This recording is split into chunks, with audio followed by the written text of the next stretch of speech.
It's time for the 6 at 6 on 95.7 KCMO Talk Radio. Number 1. At the top of the list this morning, Treasury Secretary Scott Bessent announcing that the U.S. and China are putting on hold and pausing what they're calling a 90-day truce in their trade war for more talks on resolving the trade dispute. They are backing off the 145% tariff rate on Chinese goods by 115 percentage points, down to 30%, while China agreed to lower its rate on U.S. goods by the same amount to 10%. So Scott Bessent held a press conference from Geneva, Switzerland, early this morning, our time, and here is part of what he announced during that press conference.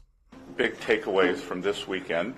The United States will continue a strategic rebalancing in many areas that were exposed as supply chain weaknesses during COVID, whether it's medicines, whether it's semiconductors, steel, the other. We've identified 5 or 6 strategic industries and supply chain vulnerabilities, and we will continue moving toward U.S. independence or reliable supplies from allies on those. Now, that is certainly welcome news. Now that we know basically what happened during COVID and that it came from China, while we also were relying on China for things like semiconductors and medicine, that seems like an awfully bad spot for us to be in. But it also is a little bit different from just a couple of weeks ago when it was like, hey, we got to stop making dolls in China.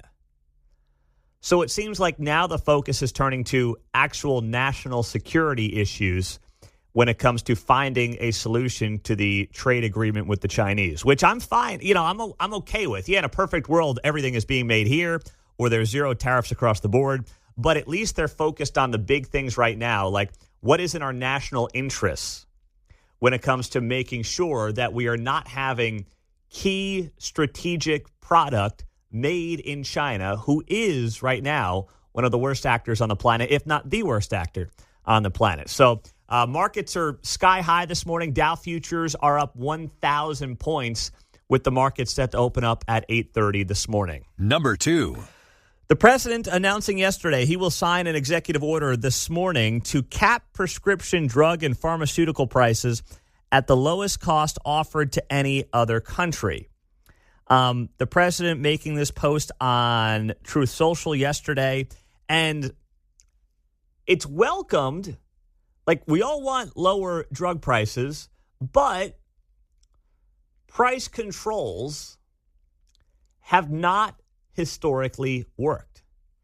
So I've got to see a little more and hear a little more. The president is set to sign this executive order, I believe, at 8 o'clock Central Time this morning, 9 o'clock Eastern Time. So maybe he'll speak this morning on that front. If he does, we'll carry some of what the president of the United States has to say. But this is something that sounds good on paper. However, the whole idea of price controls, it just makes me uneasy. So that makes me wonder if there's something else that Trump has up his sleeve on this front. We'll have to wait and see later this morning. Number 3. Next up for our 6 at 6, Amazon is seeking approval for drone delivery launch site in KCK. That's right. They want a drone delivery launch site to add to its fulfillment center on Riverview Avenue in KCK. So the Planning Commission is set to review this plan today. If approved, the site would become home to Amazon Prime's air drone operations, using MK-30 drones to deliver packages within a 7.5-mile radius. Amazon's proposal includes setting up launch pads, modular buildings, and battery storage units at the southeast corner of the 125-acre site. But the project would also require final FAA approval before drones can take flight. I still think that is the weirdest thing, to suddenly have just drones showing up on your front porch. And with the way my house operates, there'll be a drone there every 6 hours. So I got to be careful and, shoot one of these things down. I'm nervous about these things. I know. I don't know why, but I am. And you're saying that as a former Amazon driver. So you're not just saying that because you're worried about, like, you know, your fellow former Amazon employees losing their jobs. No, yeah.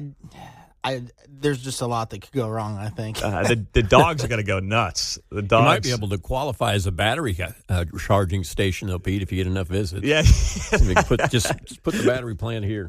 Get a tax rebate for that or something. Like, how's this going to work? Because usually they put it on, we have a front porch. So the drone would have to get kind of underneath, you know, the top of the house to get onto the porch. If not, they're going to have to dump it outside the front porch. So, I don't know. No. For a nominal fee, you can get a drone landing pad. As I was taught in the videos, you're supposed to hide it maybe if you can behind like a bush, or something like that. I don't think the drones can do that. I don't think so either. So we'll see. But listen, this could be coming to your front doorstep, okay? Within a 7.5-mile radius as the crow flies of this KCK plant. You get your picture of your package delivered, and it's up there on the chimney. Yeah. Who's going up? All right, Claire, it's your turn. The smallest one. You know what, though? If that curtails the spending we do on Amazon in the household, I might sign up for that. I'm just going to throw that out there as well. Number 4. All right, number 4, Kyle Larson took most of the drama out of his second straight spring victory at the Kansas Speedway yesterday. So good on him. He led 221 of the 267 laps, winning both stages and cruising to his third NASCAR Cup Series win of the season. He was never really challenged down the stretch. That out at the Kansas Speedway yesterday. And did you see Rashee Rice was out there with, like, Mark Donovan? Gosh, the jokes write themselves sometimes, don't they? Rashee Rice, about 1 year after, having that high-speed wreck down in Dallas, is now hanging out at the Kansas Speedway. Maybe Kyle Larson can teach him a thing or two about driving at high speeds, because clearly he needs some help in that front. Gee, Number 5. All right, speaking of the Chiefs, Patrick Mahomes spent the weekend getting inducted into the Texas High School Football Hall of Fame. Congratulations to, of course, our star quarterback. Spent his teenage years as the quarterback for White House High School in White House, Texas, where he started for his junior and senior years. Of course, he was more of a baseball and a basketball guy growing up, but we know how that worked out. It's why I'm a big fan playing all the sports. It seems like the top athletes did not start focusing on one sport at like 7 years old. They were multi-sport stars. But Mahomes, I didn't even realize he wasn't in the Texas High School Hall of Fame. I'm surprised it took this long, to be honest. But either way, congratulations to our star quarterback. Number 6. And last but certainly not least, when it comes to our 6 at 6, Taylor and Travis resurfaced in Philadelphia for Mother's Day yesterday. That's right. Back in the saddle. No one had seen them together in a few months. So the rumors started swirling. Are they broken up? What's going on here? Well, they resurfaced in Philadelphia celebrating Mother's Day with Donna Kelce, Jason Kelce, and Kylie Kelce yesterday. They were at Tallulah's Garden Restaurant in Philadelphia. And Travis has those long locks. They are flowing right now. He's got to cut that by the season, though. He looks like he's going too Hollywood on us here. All right, Travis, come on. Come on, buddy. All right, there's your 6 at 6.